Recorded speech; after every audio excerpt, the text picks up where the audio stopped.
রফিক ভাই সম্পর্কে যদি বলতে চাই, একজন শিল্পী রফিকুল আলম সম্পর্কে বলতে গেলে আমার একটা ঔদ্ধত্য প্রকাশ হয়ে যাবে। রফিক ভাই আমাদের পরিবারের অন্যতম একজন প্রিয় মানুষ। আমরা সবাই রফিক ভাইকে অনেক ভালোবাসি এবং শ্রদ্ধা করি। আমাদের একদম বড় ভাইয়ের মতো রফিক ভাই। আমাদের পরিবারের যে কোনো গেট টুগেদার বা কোনো পরিবার কোনো ট্যুরে যাবে, আমাদের ফ্যামিলির কোনো প্ল্যান হবে, সবচেয়ে আগে রফিক ভাই রফিক ভাইয়ের কাছে আমরা যে রফিক ভাই এটা কোথায় যাচ্ছি বা এখানে যেতে চাইছি, আম, কি খাওয়া দাওয়া হবে, কি মেনু হবে, প্রত্যেকটা জিনিস রফিক ভাই একদম সর্ট আউট করে দেবেন। বা যেমন কদিন আগে ওয়ার্ল্ড কাপ শেষ হলো, ওয়ার্ল্ড কাপ ফুটবল। আমরা সবাই রফিক ভাই প্রায় খেলা যেদিন হবে, রফিক ভাই পছন্দের খেলা ফোন করতো, ইমন চলে আসো, আজকে রান্না হচ্ছে, চলে আসো। বা রফিক ভাই খুব পুরান ঢাকার হাজির বিরিয়ানি পছন্দ করেন, ওটা রফিক ভাই নিয়ে আসলেন, সবাই আমরা ভাই বোনরা একসাথে বসে খেলা দেখলাম। তো এই উৎসবগুলো রফিক ভাই ছাড়া হয় না আমাদের। তো এটা হলো একটা আমাদের পরিবারের একটা অন্যতম ইনগ্রেডিয়েন্টস বললাম। আর রফিক ভাইয়ের একটা মজার জিনিস বলি, যেটা রফিক ভাইয়ের কাছের মানুষ অনেকেই জানেন। রফিক ভাই খুব ভোলা মন, প্রায় ভুলে যান অনেক কিছু। রফিক ভাই খুব ভোজন রসিক, উনি প্রায় বাজারে যান বাজার করতে।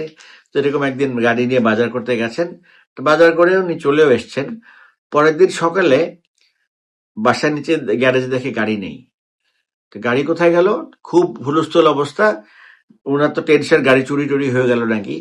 পরে বাজার থেকে ওনার পরিচিত একজন দোকানদার রফিক ভাইকে ফোন করেছে, স্যার আপনি তো গাড়িটা কালকে বাজারে রেখে রিক্সা করে চলে গেছেন। তো এই হলো রফিক ভাই।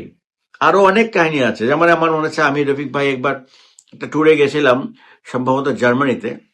আমরা প্লেন থেকে নেমে চলে এসেছি, যে লাগেজ, হ্যান্ড লাগেজ কাঁধে টাধে নিয়ে আমরা। আর আমাদের টিমটা অনেক বড় ছিল, সবাই প্লেন থেকে নেমে ইমিগ্রেশন ক্রস করে যখন গাড়িতে উঠবো, রফিক ভাই বলে কি, ইমন আমি তো সর্বনাশ করে ফেলেছি। আমি কি করেছেন রফিক ভাই? বলে কি, আমি আমার জুতোটা প্লেনে রেখে চলে এসেছি। মানে উনি খালি পায়ে প্লেন থেকে নেমে এসেছেন। মানে রফিক ভাই এরকম এমন একটা কাজ করেন, মানে হাসবো না কাঁদবো ওই সিচুয়েশনে। তো এরকম এরকম অজস্র কাহিনী বলতে গেলে আর একটা এপিসোড লাগবে। তো রফিক ভাই কিছু মনে করেন না, আপনার গোপন কিছু কথা ফাঁস করে দিলাম। যাই হোক, সবাই ভালো থাকবেন। আর রফিক ভাইয়ের জন্য দোয়া করবেন, রফিক ভাই যেন আমাদের দেশে আরো আরো অনেক অনেক জনপ্রিয় গান, অনেক ভালো ভালো গান উপহার দেন। রফিক ভাইকে যেন মূল্যায়ন করতে পারে সঠিকভাবে বাংলাদেশ। ধন্যবাদ, আসসালামু আলাইকুম। শওকত আলী ইমন। শওকত আলী ইমন সম্পর্কে কি বলবো? আপনার ঘরের মানুষ, আপনার শালামশাই। শুধু ঘরের যে মানুষ নয়, এটা গালাগালির সম্পর্ক। একদম। একটা মানুষকে খারাপ অর্থে গালাগালি দিলে তো শালা বলতে হয়, তো একদম। সে তো আমার শ্যালক, শালা। তো ও আমার কাছে এখন এত বড় একজন মিউজিক ডিরেক্টর, ওর বড় ভাই যে সুমন, মোহাম্মদ আলী সুমন, এত বড় একটা ব্যান্ডের সে প্রতিষ্ঠাতা এবং ব্যান্ডের মেইন ভোকাল। হ্যাঁ, এরা আমার কাছে ওই ছোটোবেলার সুমনিমুনি থেকে গেছে। আর ইমন, স্পেশালি ইমনের সঙ্গে আমার একটু বেশি অ্যাটাচমেন্টটা হয়েছে আরেকটা কারণে।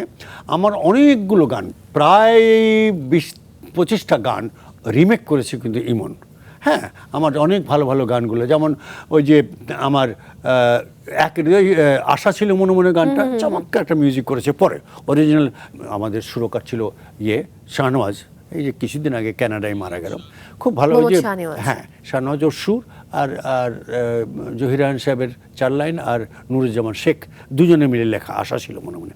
এটা ওই ইমনের অদ্ভুত চমৎকার মডার্ন একটা মিউজিক দিয়ে করা। ওটাতেই কিন্তু আমেরিকা থেকে আমার আশা ছিল মনে মনে গানটা বেরোলো, ওর বাজানো, ওর তৈরি ট্র্যাকের উপরে গাওয়া। হ্যাঁ, ওটা শুনে দেখবে একটু অন্য ডাইমেনশন আছে, ফোক, কিন্তু গানটার মধ্যে অন্য অনেক গানও আমার করেছে।